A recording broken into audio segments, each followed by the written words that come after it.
अस्सलाम वालेकुम एवरीवन। कैसे हैं आप लोग? उम्मीद करता हूँ आप लोग खैरियत से होंगे और अल्लाह पाक सबको खैरियत से रखे। डियर स्टूडेंट्स, आज की इस वीडियो के अंदर मैं आपको बताऊंगा कि आप किस तरह जो है वीडियो का फाइन टाइम जो है वो सिर्फ विद इन 3 डेज जो प्रिपेयर कर सकते हैं। तो अगर आप हमारे चैनल पर पहली बार आए हैं तो लाजमी चैनल को सब्सक्राइब कर दें।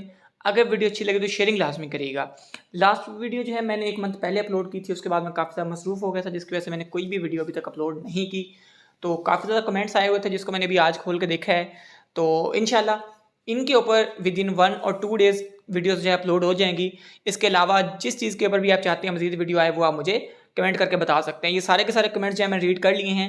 इसके अलावा भी अगर आपको किसी बुक के शॉर्ट लेक्चर चाहिए, कोई इंपॉर्टेंट हैंडआउट्स चाहिए, कुछ भी आपको चाहिए तो मुझे कमेंट करके आप बता सकते हैं, ठीक है? सो स्टार्ट करते हैं अपना आज की वीडियो कि आप फाइनल टर्म जो है विद इन 3 डेज़ कैसे प्रिपेयर कर सकते हैं।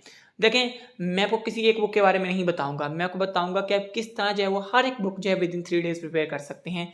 तो चलिए मैं एज अ सिंगल एक बुक उठाता हूँ और उसको आपको एज अ एग्जाम्पल जो है वो करके दिखाता हूँ। देखिए, सबसे पहले आपको कुछ चीज़ें जो है नोट कर लेनी है जब भी आपने किसी भी बुक को प्रिपेयर करना है। तो मैं यहाँ पे चीज़ें लिस्ट आउट कर देता हूँ। सबसे पहले आपकी जो प्रायोरिटी है वो आपका हैंडआउट्स होना चाहिए, ठीक है? सबसे पहले जो चीज़ आपको प्रिपेयर करनी है बुक को तैयार करने के लिए वो है हैंडआउट्स। सेकेंडली जो आपकी प्रायोरिटी होनी चाहिए वो होनी चाहिए पास्ट पेपर। और थर्डली जो आपको प्रायोरिटी आपकी होनी चाहिए वो होनी चाहिए शॉर्ट नोट्स, ठीक है? अब ये कुछ 3 चीज़ें जो है वो आपको चाहिए होती हैं जब आपने एक बुक को प्रिपेयर करना होता है। मेरा पर्सनल जो मेथड है मैं आपके साथ वो शेयर कर रहा हूँ कि मैं किस तरह तैयारी करता हूँ विद इन 1 और 2 डे, क्योंकि मैं थोड़ा बिजी होता हूँ तो मैं अपनी जो जितने भी एग्जाम्स होते हैं उनको मैं लास्ट डेज में प्रिपेयर कर रहा होता हूँ। तो सबसे पहली और इंपॉर्टेंट प्रायोरिटी जो होती है ना मेरी, वो मेरे होते हैं हैंडआउट्स, कि मैं हैंडआउट्स को कैसे कवर करता हूँ। आप लोग क्या करते हैं, आप लोग जाते हैं यूट्यूब पर जाके शॉर्ट लेक्चर लेना शुरू कर देते हैं, लेकिन मैं ऐसा बिल्कुल नहीं करता। ये एक रॉन्ग मेथड होता है। जब आपके पास 2 या 3 डेज होते हैं तो आप शॉर्ट लेक्चर नहीं ले सकते, ठीक है?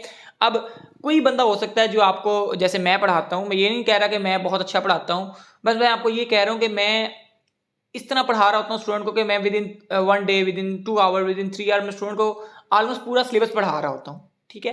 अगर ये चीज़ आपको कोई प्रोवाइड कर रहा है तो ठीक है, आप बेफिक्र होकर उससे पढ़ें, वो सबसे बेहतर है। लेकिन अगर आपको मेरे अलावा ये चीज़ कोई प्रोवाइड नहीं कर पा रहा तो आप मुझसे कॉन्टैक्ट कर सकते हैं। मैं विद इन 2 आवर, 3 आवर आपकी किसी भी सीएस बुक को आपको कंप्लीट सिलेबस जो है कवर करवाऊंगा विद गारंटी, ठीक है? अब आपकी कोई और बुक है, एमसीएम की है या कोई और बुक है, तो आपने वहाँ पे क्या करना है, क्योंकि वो तो मैं नहीं पढ़ा सकता। अब आप में उसने करना क्या है, सबसे पहले आपने देखने हैं शॉर्ट लेक्चर, आपने बिल्कुल नहीं देखने, आपने सबसे पहले उसके देखने हैं हैंडआउट्स। अब हैंडआउट्स आपने ओवरऑल देखना नहीं शुरू कर देने, क्योंकि ओवरऑल हैंडआउट्स आप कभी भी कवर नहीं कर पाएंगे। आपने क्या करना है, आपने सिंपली जाना है गूगल के ऊपर, और गूगल के ऊपर जाने के बाद अपनी उस बुक के सबसे पहले हाईलाइट हैंडआउट्स फाइंड करने हैं। जैसे मेरी अगर एक बुक है CS 301, तो मैं कोशिश करूंगा कि सबसे पहले तो मैं उसके हाईलाइट हैंडआउट्स निकालूं, ठीक है? अब ये हाईलाइट हैंडआउट्स आपको कहाँ से मिल सकते हैं, ये आप अलग अलग वेबसाइट पे जाकर चेक कर लीजिएगा, आपको वहाँ पे कहीं ना कहीं आपको हाईलाइट हैंडआउट जरूर मिलेंगे। अगर नहीं मिलते तो मुझे व्हाट्सएप पे कॉन्टैक्ट कर सकते हैं, नंबर आपको मेरा यहाँ पे स्क्रीन पे शो हो रहा होगा, आप यहाँ पे मुझसे कॉन्टैक्ट कर सकते हैं। अदरवाइज आप मुझे कमेंट कर दीजिएगा, मैं आपको नंबर जो है वो बता दूंगा, ठीक है?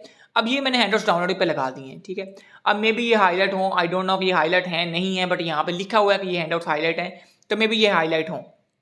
अच्छा, आपकी ने एक प्रायोरिटी आपने क्या देख ली कि आपने सबसे पहले हाईलाइट हैंडआउट्स फाइंड करने हैं, तो यहाँ पे आप पॉइंट लिखते जाएं कि सबसे पहले आपने हाईलाइट हैंडआउट्स जो है फाइंड कर लिए। अब हाईलाइट हैंडआउट्स फाइंड करने के बाद आपने देखें जब उसको ओपन करना है तो बहुत सारी चीज़ें आपकी ऑटोमेटिकली कट हो चुकी होंगी। यहाँ पे देखें, अगर मैं इस हैंडआउट्स को ओपन करता हूँ तो यहाँ पे देखें सिर्फ इतनी चीज़ें यहाँ पे करनी है, और ये वाली चीज़ें आपने सारी की सारी स्किप कर दी हैं। बजाय आप इसको सारे को रीड करते, देन आपको पता लगता कि आपने ये सारी चीज़ें स्किप करनी थी। अब आपको विदाउट ये चीज़ें पढ़े हुए पता लग गया कि मुझे ये चीज़ें अब नहीं करनी, इसमें सिर्फ ये वाली जो चीज़ें मेरे करने वाली हैं। अब मोस्ट ऑफ द केसेस के अंदर ये चीज़ें रॉन्ग भी होती हैं और बहुत केसेस में चीज़ें ठीक भी होती हैं, but most of the cases के अंदर एज अ आइडिया अगर आप बोलें तो ये काफ़ी हद तक आपको बेनिफिट कर सकती हैं। अब ये नहीं है कि अब आप लकीर के फ़कीर बन जाएँ, जो चीज़ उसने हाईलाइट की है उसको आप हाईलाइट करके बैठ जाएँ, जो उसने हाईलाइट नहीं की तो उसको आप उसको ना पढ़ें। लेकिन एक मेथड होता है, एक तरीका होता है पढ़ने का। जैसे एक आइडिया लें आप इनसे कि इस पे ये चीज़ करने वाली है, ये चीज़ करने वाली नहीं है। जैसे अभी इन्होंने नेक्स्ट मेथड को सिर्फ इतना ही हाईलाइट किया है, मीन कि इतनी चीज़ें इंपॉर्टेंट है, नेक्स्ट आप इसको स्किप कर सकते हैं। अब रिमूव मेथड है तो आपको यहाँ तक समझ आ जाएगा इजीली, तो अब आपको नेक्स्ट जानने की जरूरत नहीं है।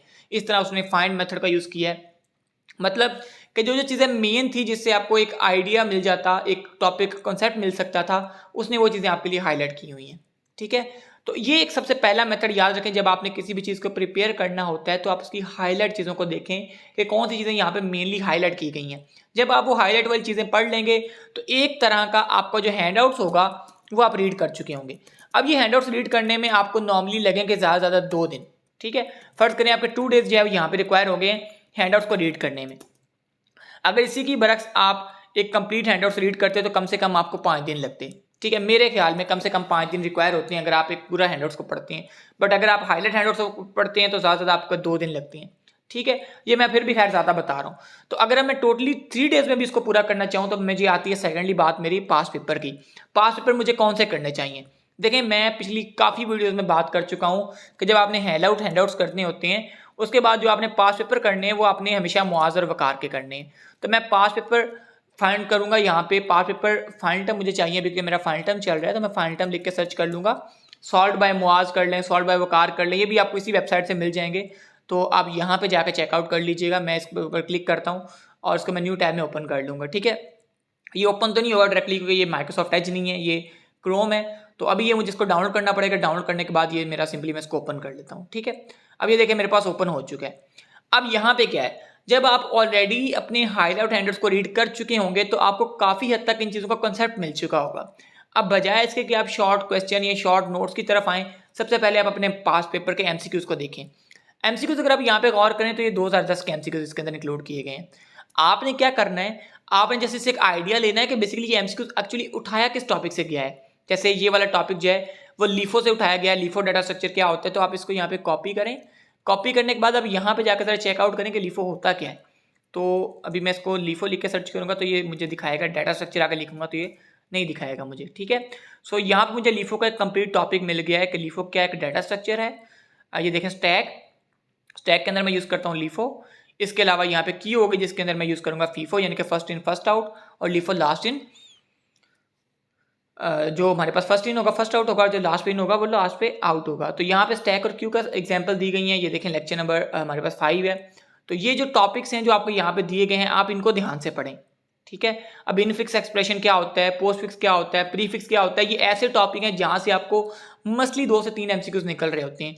तो ये यही चीज़ें होती हैं जो आप लोग स्किप कर रहे होते हैं। इसके अलावा यहाँ पे कुछ को नया नहीं है। अब एक्सटर्नल नोड कैसे फाइंड करते हैं, ये लाजमी क्वेश्चन आया होता है फाइनल टर्म के अंदर, मिड टर्म के अंदर। अब एक्सटर्नल नोड कैसे फाइंड करते हैं, इसको कॉपी पेस्ट करें। यहाँ पे आपको ये दिखाएगा एक्सटर्नल नोड के बारे में कि एक्सटर्नल नोड एक्चुअली होती क्या है। अब मुझे लगता है इन्होंने वो सारा कुछ ऐड ही नहीं किया जी। ये यहाँ पे आ गया एक्सटर्नल नोड मेरे पास, ठीक है।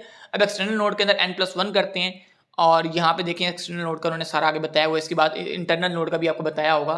तो ये चीज़ें आपने जब जहन में रखी है ना तब आपका पेपर बहुत अच्छे तरीके से तैयार हो जाएगा। देखें अब एक्सटर्नल नोड उन्होंने फाइंड करना आपको बता दिया, इंटरनल नोड फाइंड करना आपको बता दिया।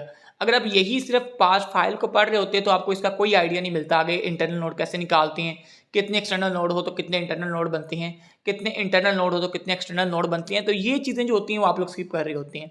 अगर आप ये चीज़ें इस तरह करेंगे जैसे मैं आपको बता रहा हूँ तो मैं आपको डेफिनेटली कह सकता हूँ कि आप विदिन 3 डेज अपना पूरा बुक आप प्रिपेयर कर सकते हैं। मैं आपको गारंटी देता हूँ आपके जीपीए की, लेकिन आपने मुझे ये गारंटी देनी है कि आप इस तरह पेपर तैयार कर रहे हैं जैसे मैं आपको बता रहा हूँ, ठीक है। अब यहाँ पे देखिए आगे कंसेप्ट आ जाता है कंप्लीट बाइनरी ट्री का, most important topic in your CS 301। तो अब यहाँ पे कंप्लीट बाइनरी ट्री जिसको आप यहाँ पे लिख के सर्च करें तो देखें लेक्चर नंबर 28 के अंदर ये ऐसा टॉपिक है जो कि मोस्टली लगा होता है पेपर्स के अंदर। तो ये आप यहाँ से करें ना तो आपका ईजिली जो है यहाँ पे 2 से 3 MCQs भी कवर होंगे और शॉर्ट लॉन्ग भी आपके काफ़ी हद तक कवर होंगे। जब आप इस तरह फाइल को पढ़ेंगे, एक ही फाइल बेशक कर लें लेकिन आप इस तरह करेंगे ना तो मैं श्योर हूँ कि आपका बहुत तरीके से पेपर तैयार हो जाएगा। इसके बरक्स आप 10-10 फाइलें पढ़ रहे होते हैं। अब MCQs कभी भी रिपीट नहीं होता, ये याद रखें। MCQs बहुत कम केसेस में रिपीट होता है, लेकिन MCQs का जो टॉपिक होता है ना बेटा वो डेफिनेटली रिपीट होना ही होना होता है। आप ये चीज़ ना भूला करें कि डेफिनेटली अल्टीमेटली आपको आ जाके उसी टॉपिक के ऊपर उन्होंने लाना है, बजाय इसके कि आप देखते हो कि अब हमें ये चीज़ कैसे कवर करेंगे, ये चीज़ कैसे कवर करेंगे। इसकी बजाय आप इस तरह किया करें कि आप उसको रटा लगाने की बजाय उसके कंसेप्ट लिया करें कि एक्चुअली वो कह क्या रहा है आपसे, ठीक है। अब ये चीज़ जब आप MCQs कर लें उसके बाद आप आएँ यहाँ पे शॉर्ट लॉन्ग क्वेश्चन के ऊपर। यहाँ पे जब आप आएंगे तो आपको पता लगेगा कि जो आप टॉपिक ऑलरेडी MCQ से करके आए हो उनमें से काफ़ी ज़्यादा टॉपिक आपके इधर शॉर्ट नोट्स में गिवन किए गए होंगे। जब आप ये कर लेंगे तो आपका ऑलमोस्ट जो है पेपर अच्छे तरीके से तैयार हो चुका होगा। उसके बाद आपको कंप्लीट हैंडआउट्स पढ़ने की कोई ज़रूरत नहीं है, ठीक है। सबसे पहले आपने क्या देखा, हाईलाइट हैंडआउट्स पढ़े। हाईलाइट हैंडआउट्स आपने 2 दिन लगा के पढ़ लिया, आपको थोड़ा बहुत कंसेप्ट मिल गया कि एक्चुअली चीज़ें हैं क्या। उसके बाद आपने शॉर्ट लेक्चर बिल्कुल नहीं लेने। पास पेपर में आपने MCQs कैसे तैयार करने हैं वो मैंने आपको बता दिया। उसके बाद जब आपने शॉर्ट नोट्स देखे तो आपको ऑलमोस्ट चीज़ें सारी कवर हो चुकी थी, तो आपके लिए ये करना विद इन 1 डे का गेम था। तो ऑलमोस्ट 3 डेज़ के अंदर आप अपना सारे का सारा पेपर जो है वो अच्छे तरीके से तैयार कर लेंगे। कोई इसमें बड़ी बात कोई नहीं है, आप ट्राई करें, इंशाल्लाह आपका पेपर बहुत अच्छा जो है वो अटैम्प्ट होगा। तो होप्स हो कि आपको वीडियो समझ आई होगी। फिर भी कोई में क्यूरी हो, कोई डाउट हो तो आप मुझसे पूछ सकते हैं। बाकी इंशाल्लाह इन कमेंट्स के ऊपर भी मैं जल्दी वीडियो आप लोगों के लिए बनाऊँगा। अल्लाह हाफिज़ और अस्सलाम वालेकुम।